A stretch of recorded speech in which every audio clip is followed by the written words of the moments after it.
So recently, Joshua Sturgill started his course on the symbolicworld.com on ancient cosmology. And one concept that he's been going over is very interesting to me, and it is this these three centers of the mind: the guts, the heart, and the brain. See, guts down here, brain up here. Um, and each of these things are supposed to control a aspect of the mind or the soul.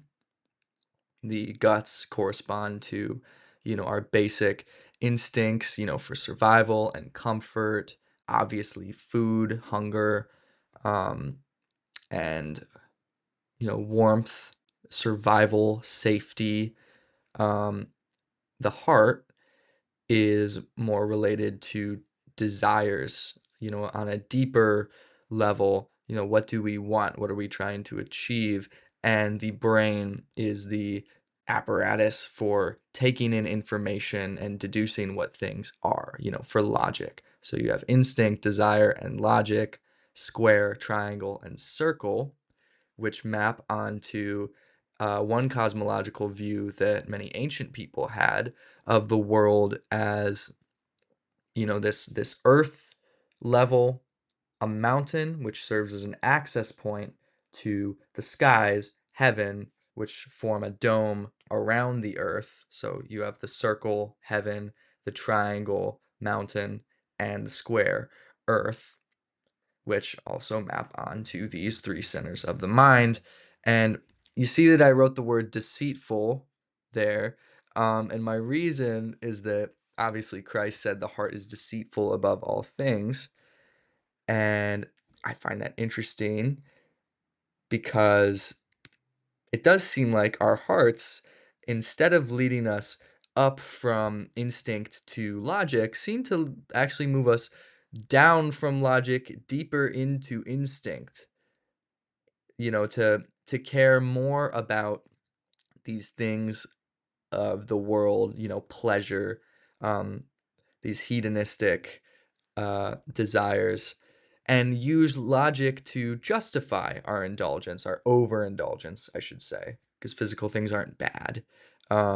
Physical pleasures aren't bad, but our overindulgence in these things. So what you actually have is uh, logic moving us down to instinct, which is backwards.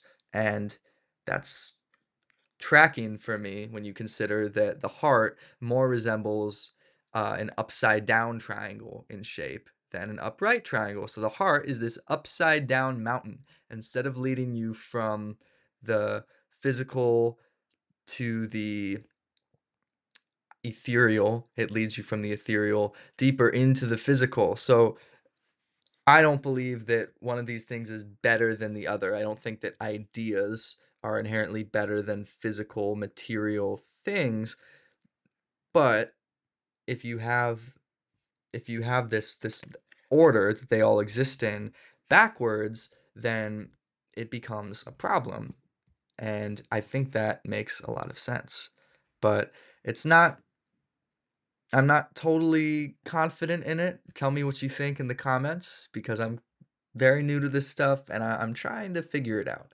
So I think there's a lot of missing variables in there, but it's interesting and it's been fun for me seeing how many different groups of three map onto this group of three. I've been trying to think about how the modern astrology concept of the triplicities, which are mutable, cardinal, and fixed, would map onto this triad here, and I'm not sure. Um, but that's what's been on my mind lately. So thank you for bearing with me.